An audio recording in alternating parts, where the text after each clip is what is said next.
Thank you very much. I just want to say that we just spent quite a bit of time inside with the Senate Majority Leader, Mitch McConnell, who has been a friend of mine for a long time, long before my world of politics, early into his world of politics, I think.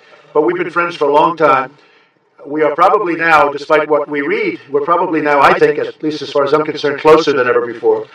And the relationship is very good. We're fighting for the same thing. We're fighting for lower taxes, big tax cuts, the biggest tax cuts in the history of our nation. We're fighting for tax reform as part of that.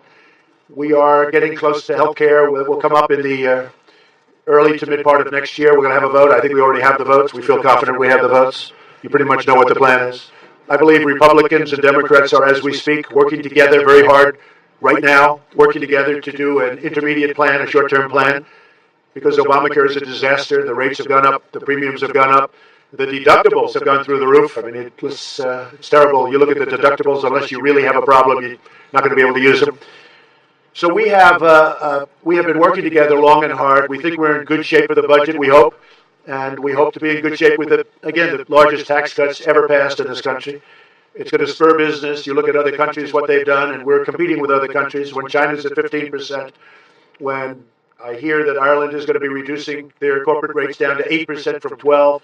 But you have other countries also reducing. We can't be at 35% and think we're going to remain competitive in terms of companies and in terms of jobs. So we worked on that. I was very honored to see a man that I've had a lot of respect for, James Lee Witt of the Clinton administration, the head of FEMA. He gave us an A+. I just see it just came out. And I've always had respect for him. He's the FEMA director of the Clinton administration, gave us an A+ for how we responded to the hurricane aftermath, all of the hurricanes, and that includes Puerto Rico. So I just want to thank Mr. Witt, wherever you may be now, wherever you may be listening. I just want to say I really much appreciate it because that took it out of politics, out of the world of politics, in that he was with the Clinton administration, and I'm sure remains loyal to the Clinton administration. I hope he does. So just to finish off, my relationship with this gentleman is outstanding, has been outstanding. We are working very hard to get the tax cuts. We will continue to work hard to get the health care completed. I'm going to be surprising some people with an economic development bill later on, but I haven't even told Mitch because I want to focus on tax cuts and some other things right now. One of the unspoken elements that we discussed at lunch, and it just is not talked about, yes, we got a great Justice Gorsuch, into the United States Supreme Court. He is going to be outstanding, hopefully, for many, many years. But something that people aren't talking about is how many judges we've had approved, whether it be the Court of Appeals, circuit judges, whether it be district judges. We have tremendous right now under review. The Democrats are holding them up beyond anything, beyond comprehension. They're holding them up. I mean, frankly, they have terrible policy, and perhaps they're not even good politicians, but they are good at obstruction. So I looked at some of these numbers between the judges, and I want to say that we will set records in terms of the number of judges. And if you read the Wall Street Journal, I have to give them a little bit of a person, a writer, I won't mention names, but you can see who has really been a really fair person, wrote an article or wrote an editorial in a sense, saying how well we're doing with judges and appointments. I think it's one of the big unsung things of this administration. In addition to the fact that we have had a lot of legislation passed on the VA and lots of other things. But the judge story is an untold story. Nobody wants to talk about it. But when you think about it, Mitch and I were saying, that has consequences 40 years out, depending on the age of the judge, but 40 years out. So numerous have been approved. Many are in the pipeline. The level of quality is extraordinary. And I just wanted to say that we're working very closely on that also and getting really great reviews from those people and in many cases some scholars that have been studying it. There has never been anything like what we've been able to do together with judges. So with that, I'd like to have Mitch say a few words. And if you want to do a little question and answer, we can do that also. Thank you very much. Thank you. Well, thank you very much, Mr. President. I want to underscore what the President said. We have the same agenda. We've been friends and acquaintances for a long time.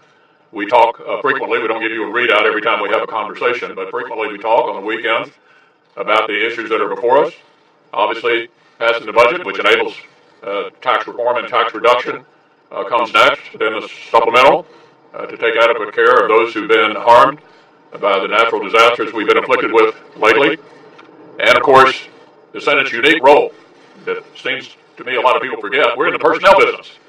There are 1,200 of the President's nominations subject to confirmation in the Senate. The House is not in the personnel business. We are. The single most significant thing this president has done to change America is the appointment of Neil Gorsuch to the Supreme Court. But it's not just the Supreme Court. There are a lot of vacancies at both the circuit court and district court level, as the president's indicated. Young, conservative, and when we say conservative about a judge, what we're talking about here are the kind of people the president's appointing to the courts believe that the role of a judge is to try to rule based upon what the law says, not what they hoped the outcome would be. Justice Scalia used to say, if a judge is not occasionally unhappy with the conclusion he reached, he's not a very good judge. Or as Justice Gorsuch put it down in my state a couple of weeks ago, judges don't wear red, they don't wear blue, they wear black. This agenda to move America forward.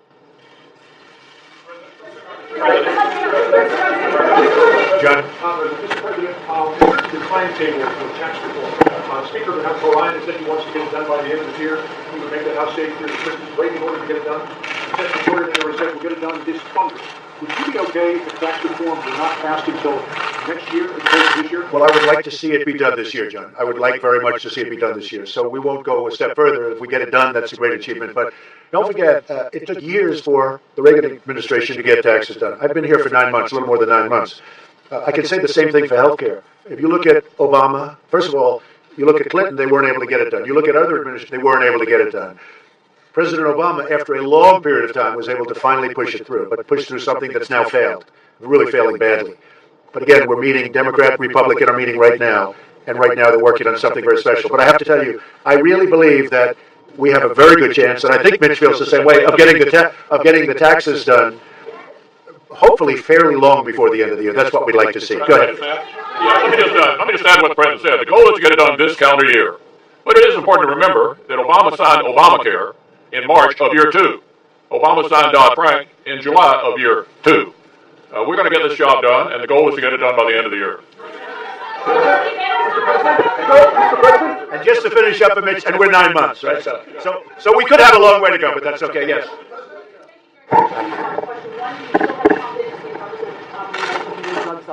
And on health care. In a recent tweet, he said, the only problem I have with Mitch McConnell is that after hearing repealing the place for 7 years, he failed. That should never have happened. Do you still think? Well, let's go to the second part of your question with Mitch. Again, we've been doing health care for really 7 months, and probably 6 months if you think about it, because we started in probably a total of 6 months. Others were 2.5 years and much more than that. Others were 8 years, and they didn't get it passed. This man is going to get it done. Okay? And I think get it done long before anybody else, and I think it's going to be a great health care. As far as Tom Marino, so he was a very early supporter of mine, the great state of Pennsylvania. He's a great guy. I did see the report. We're going to look into the report. We're going to take it very seriously because we're going to have a major announcement probably next week on the drug crisis and on the opioid massive problem. And I want to get that absolutely right. This country, and frankly, the world has a drug problem. The world has a drug problem, but we have it, and we're going to do something about it. So I'm going to have a major announcement on that problem next week. We're going to be looking into Tom. Thank you, Mr. President. Trey Beams with One American News. I'd like to ask you, do you support the plan by people who previously served in your administration, such as Steve Bannon, to primary Republican candidates in the 2018 elections who do not support your agenda? Well, I have a very good relationship, as you know, with Steve Bannon. Steve's been a friend of mine for a long time. I like Steve a lot. Steve is doing what Steve thinks is the right thing. Some of the people that he may be looking at, I'm going to see if we talk him out of that because, frankly, they're great people. What Mitch will tell you is that maybe with the exception of a few, and that is a very small few, I have a fantastic relationship with the people in the Senate and with the people in Congress. I mean, with our House of Representatives. I have a great relationship with political people. If you read the papers, you think I'm like on one island and they're like on the other. Well, it's not the way it is. We have a fantastic relationship. I'm friends with most of them. I can say, and I don't think anybody could have much of a higher percentage, but I'm friends with most of them. I like and respect most of them, and I think they like and respect me. Just so you understand, the Republican Party is very, very unified.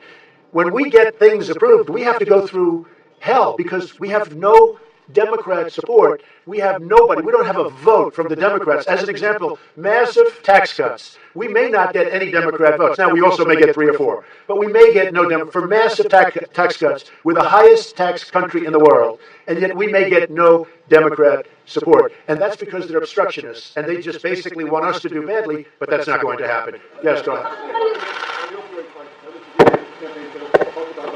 Right. Yes. Number one, you want to reverse the law that Congressman Marino helped pass that DA whistleblowers say has contributed to the expansion of the We're going to look at that very closely. Well, he's a good man. I have not spoken to him, but I will speak to him, and I'll make that determination. And if I think it's 1% negative to doing what we want to do, I will make a change. Yes. Wait 1 second. Yes. We are going to be doing that next week. By the way, you know that's a big step. By the way, people have no understanding of what you just said. That is a very, very big statement. It's a very important step. And to get to that step, a lot of work has to be done, and it's time-consuming work. We're going to be doing it next week, okay? Did you have a chance during your lunch today to discuss the comments that Steve Bannon made this weekend, and what do you make of those comments? Republican Party, for more on you. Look, the goal here is to win elections in November. Back in 2010 and 2012, we nominated several candidates, Christine O'Donnell, Sharon Angle, Todd Akin, Richard Murdoch. They're not in the Senate. And the reason for that was that they were not able to appeal to a broader electorate in the general election. My goal as the leader of the Republican Party in the Senate is to keep us in the majority.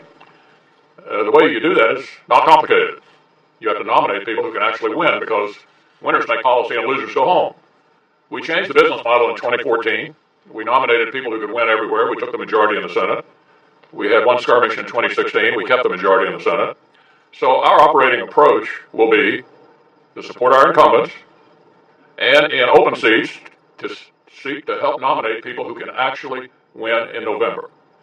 That's my approach. That's the way you keep a governing majority. Mr. President, earlier today you criticized drug companies and also insurance companies, saying the drug companies were charging prices that were too high and insurance companies were taking government money. Exactly right. What specifically would you like to see both of those types of companies do? So the insurance companies have made a fortune with Obamacare, an absolute fortune.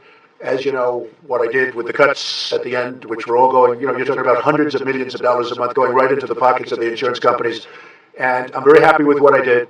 And because of that, people are talking now. Democrats are talking to the Republicans for a short-term taking care of what we will call health care, so that people can have good health care without big spikes. You would have had massive spikes. You already have. I mean, every year, the massive spikes to Obamacare have been ridiculous. As far as, and I didn't speak to Mitch about this today, but a priority of mine, and you know that this is coming up, will be the cost of prescription drugs. We're going to get the costs way down. And those drug companies, so you have the insurance companies in the one case. In the other case, actually, with regard to both, you have the drug companies. They contribute massive amounts of money to political people. I don't know, Mitch, maybe even to you. But I have to tell you, they contribute massive amounts of money. Me, I'm not interested in their money. I don't need their money. I will tell you, you have prescription drugs. You go to England, you go to various places, Canada, you go to many, many countries, and the same exact pill from the same company, the same box, same everything, is a tiny fraction of what it costs in the United States. We are going to get drug prices, prescription drug prices, way down, because the world is taking advantage of us. The world is taking advantage of us when that happens. So that's going to be very important. Mr. President, Mr. President. Healthcare, there are about 6 million people that get subsidies to help pay for Obamacare. About 70% by one study from states that you want in November. Now that you cut off these payments, are you going to ensure that those people will still get help from the federal government? Well, that's what we're looking to do, Joe. We want to get it down so that people can have affordable health care. Look, you look at some states, 116% up. In Alaska, over 200% up. In other states, 50%, 70% up. And those are some of the states that are doing better. Obamacare is a wreck. It's a mess. It's destroying lives. We want to get it in those states, the states that I did so well in, but also in states that I didn't win. I want to get health care that's much more affordable and much better health care. That's what we're doing. Yes. Let me ask you about tax reform. Go ahead, tax reform. Yeah, tax reform. You had said the other day that there were some adjustments being made. Yeah. Gary Cohn said today that there would be some things that are negotiable. What exactly, in your eyes, is negotiable? And then for the leader, you said that the top priority is tax reduction. You did not say tax reform in 2017. Mayor McConnell said specifically the tax reform in 2017 for both of you. So we are doing minor adjustments. We want to make sure that the middle class is the biggest beneficiary of the tax cuts and tax reform. And that's, I'm sure, what Mitch meant also, because people get it confused. We are doing massive tax cuts. We're also doing simplification and reform. Simplification, where literally, if we can do it on one page, now in some cases it may be 2 pages, but we're doing major simplification. We're bringing the categories down from, if you include 0, because there are 0, we're bringing it from 8 to 4. That's a big, big simplification, just that alone. But we are doing the massive cuts, and I will say this, wherever I've been, this has been so popular with the people. Now we have to get a couple of additional people to raise their hands. Mitch? Yeah, I agree with the president. It's about both reduction and reform. It's been 30 years since this kind of effort was undertaken successfully, and we're going to succeed this time. The bills, the details of them, will be written by the Ways and Means and Finance committees after we approve the budget, and obviously the budget opens the path to tax reform. But it's about both reform and reduction. Why haven't we heard anything from you so far about the soldiers that were killed in Ireland? What do you have to say about that? I've written them personal letters. They've been sent or they're going out tonight, but they were written during the weekend. I will, at some point during the period of time, call the parents and the families, because I have done that traditionally. I felt very, very badly about that. I always feel badly. It's the toughest calls I have to make are the calls where this happens. Soldiers are killed.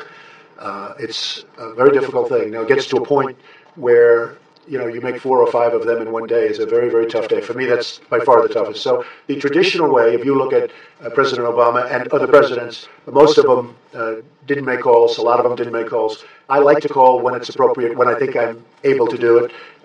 They have made the ultimate sacrifice. So generally, I would say that I like to call. I'm going to be calling them. I want a little time to pass. I'm going to be calling them. I have, as you know, since I've been president, I have. But in addition, I actually wrote letters individually to the soldiers we're talking about, and they're going to be going out either today or tomorrow. Thank you, Mr. President. General Kelly said on just last week that you believe that Cuba could stop the attacks against Americans. Do you believe that? I think Cuba knew about it. Responsible? Sure. I do believe Cuba is responsible. I do believe that, and it's a very unusual attack, as you know, but I do believe Cuba is responsible, yes. Thank you, sir. Mr. President.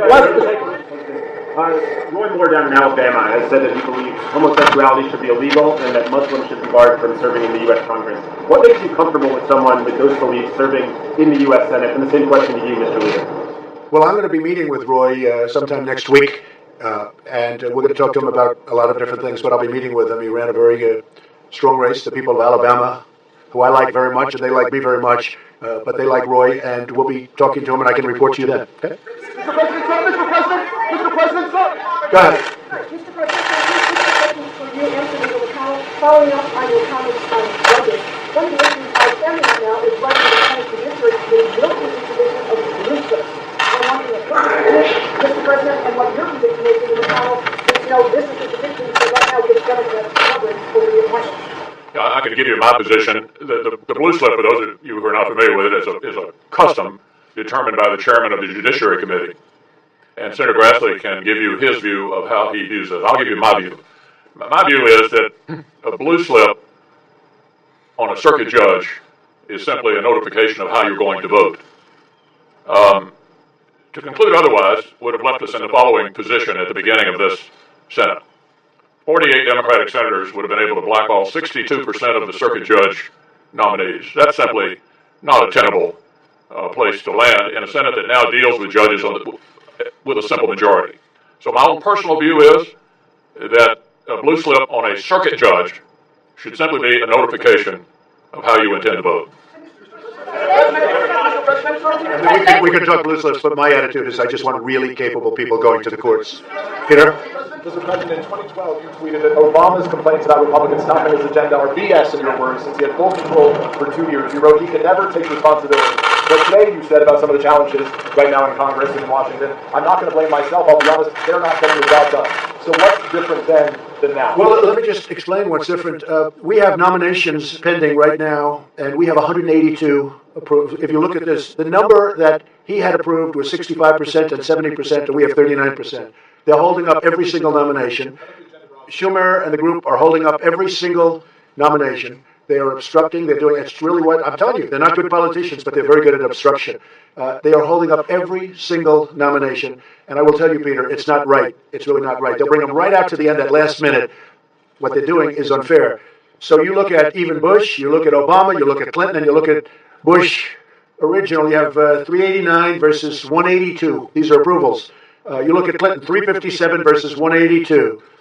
You look at President Obama, 364 versus 182. These are nominations approved, and what they're doing to us, we have unbelievable people in there waiting to be approved. They've been waiting for a long period of time. Now, I do believe that Mitch is going to start pushing them very hard. and he can do that, and he wants to do that. He also wants to get the judicial nominations through, and he wants to get them through fast too. Go ahead, John. Go ahead, John. Could I just follow on that, if I could? You seem to have a budding spirit of cooperation with the Senate Minority Leader and the House Minority Leader when it came to the budget, when it came to this idea of finding a fix for DACA. But every proposal that you have floated since then, they have very critically rejected. So where is this relationship? Well, I hope to have a relationship. If we don't, we don't. I mean, we have races coming up, and as you know, in a year from now, I think we're going to probably do very well. I can say this: if we get taxes approved, we're going to do unbelievably well. Many of the senators are running in states that I won by massive amounts, over 20%, sometimes 30%, I guess in one or two cases by over 40% over the Democrat. Well, we're going to let you know that. I would like to give you that answer in about 7 years from now. Is that okay? Meaning 1 plus 7. I hope to, John, I hope to be able to, because I like the concept of bipartisan. But right now, they are doing nothing but obstructing. And really, you know, if you think about it, they're against major tax cuts that's going to make our country stronger and more competitive. That's a hard thing to win an election on. And I believe that some Democrats will be voting for us when it comes to the tax cuts.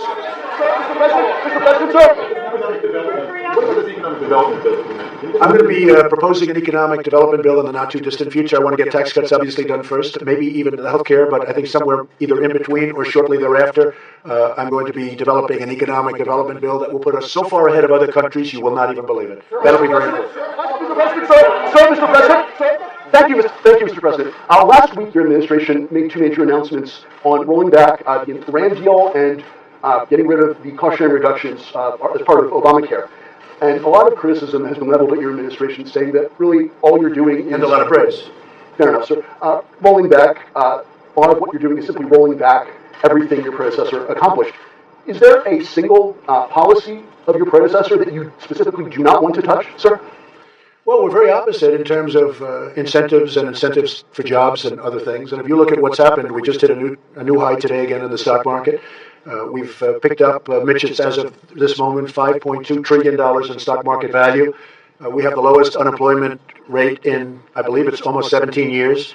We're doing well. We're going to be doing immigration work that's going to be outstanding, and we're going to have people coming into our country based hopefully on a merit system, not just coming in randomly, but they're going to be coming in based on a merit system where they can help us, because I have companies moving into this country. You saw what happened with the automobile industry last week with 5 major plants. We have companies pouring back into this country for the first time in anybody's memory.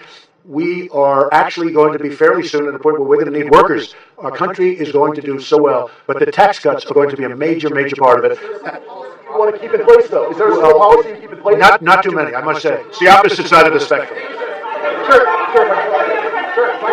Peter, go ahead, Peter. Earlier you said President Obama never called the families of fallen soldiers. How can you make that claim? I don't know if he did. No.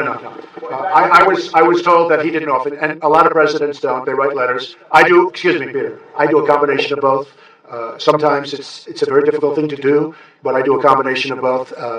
President Obama, I think, probably did sometimes, and maybe sometimes he didn't. I don't know. That's what I was told. All I can do is ask my generals. Other presidents did not call. They'd write letters, and some presidents didn't do anything. But I like the combination of. I like, when I can, the combination of a call and also. Mr. President. Mr. President, thank you. Sorry. If it would help you. Thank you. If it would help Special Counsel Robert Mueller get to the end of the Russia investigation. Well, I'd like to see it end. Look, the whole Russian thing was an excuse. Excuse me. The whole Russian thing was an excuse for the Democrats losing the election, and it turns out to be just one excuse. I mean, today Hillary blamed Nigel Farage. That one came out of nowhere. So that was just an excuse for the Democrats losing an election that, frankly, they have a big advantage in the Electoral College. They should always be able to win in the Electoral College, but they were unable to do it. So there has been absolutely no collusion. It's been stated that they have no collusion. They ought to get to the end of it, because I think the American public is sick of it. Go ahead. Mr. President, Hanukkah Cleary with Fox 5. Yes. Do you believe that your comments in any way affected Bo Bergdahl's ability to receive a fair trial? And can you respond to his... Well, I can't comment on Bo Bergdahl because he's, as you know, I guess he's doing something today, as we know, and he's also, they're setting up sentencing, so I'm not going to comment on him, but I think people have heard my comments in the past. Go ahead. You say that the deadline for DACA recipients, Congress has to go by March. Well, they should be able to do something, but we need very strong border security, and we do want the wall. Go ahead. Another have. In fact, I spoke to Governor Brown. We had a great conversation.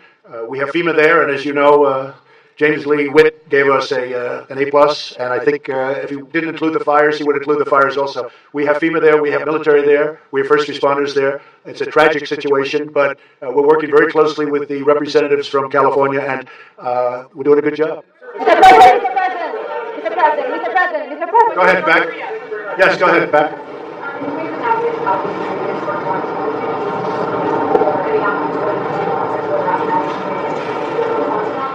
All I can say is it's totally fake news. It's just fake. It's fake. It's made up stuff, and it's disgraceful what happens. But that happens in the world of politics, John.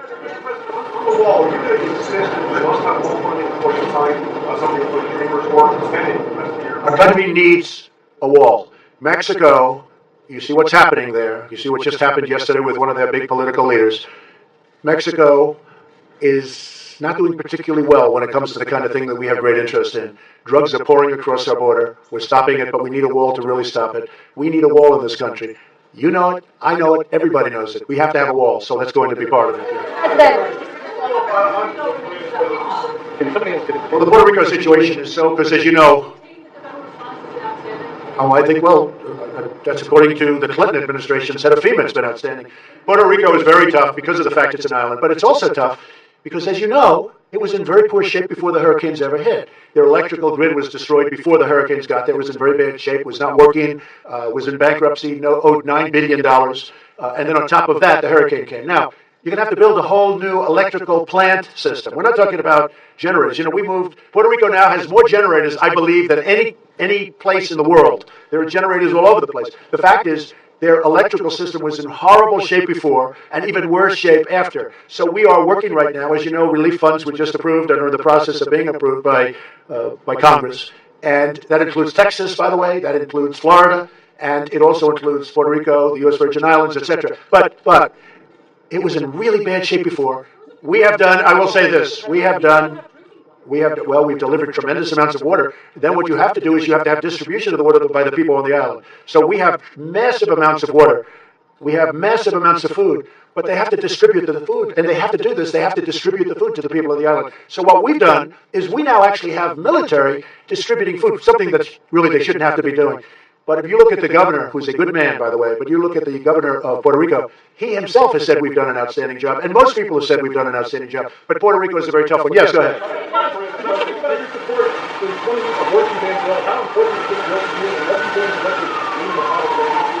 Well, I'll let Mitch. You want to talk about that?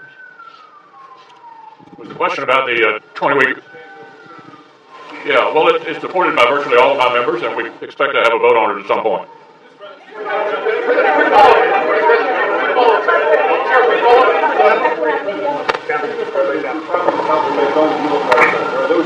This would be the worst time to do that because it would be viewed as survival. How do you view what you're trying to accomplish? How do you intend to go to the end? Well, I'll be going, as you know, to South Korea, to China, to Japan, to Vietnam for the summit. We have a big economic summit there. I may be going to the Philippines also. We've been invited to the Philippines. I may be going to the Philippines. And I look forward to all of them. We haven't set the details as of this moment. We'll take a look at that. I didn't hear in terms of provoking, but we will certainly take a look at it. A quick follow-up on another question to Sarah. You discussed the special counsel and the investigation currently. Are you considering firing Robert Mueller? No, not at all. And when we called for the Kurdish forces and Iraqi forces last night were clashing in northern Iraq, are you concerned about a larger conflict in the region while U.S. forces are still advising on the ground? We don't like the fact that they're clashing. We're not taking sides, but we don't like the fact that they're clashing. Well, let me tell you, we've had for many years very good relationship with the Kurds, as you know, and we've also been on the side of Iraq. Even though we should have never been in there in the first place, we should never have been there. But we're not taking sides in that battle, John. In an interview earlier today, Hillary Clinton said that she did not believe the players taking the knee in the NFL was about disrespecting the flag. You tweet on with the way that you were president. You fired back in a tweet saying you hope they come again in 2020. Why? Oh, I hope Hillary runs. Is she going to run? I hope. Hillary, please run again. Go ahead. So she's at odds with you over whether or not this is disrespecting the flag. Is she right or is she wrong? I think she's wrong. Look, when they take a knee, there's plenty of time to do knees and there's plenty of time to do lots of other things. But when you take a knee, that's why she lost the election. I mean, honestly, it's that thinking. That is the reason she lost the election. When you go down and take a knee or any other way, you're sitting, essentially, for our great national anthem. You're disrespecting our flag, and you're disrespecting our country. And the NFL should have suspended some of these players for one game. Not fire them, suspended them for one game. And then if they did it again, it could have been 2 games and 3 games, and then for the season. You wouldn't have people disrespecting our country right now.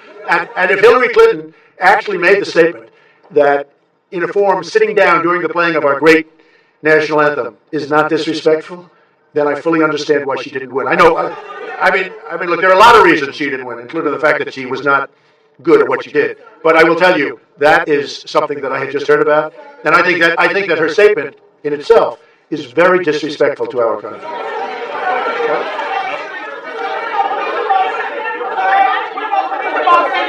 Thank you very much.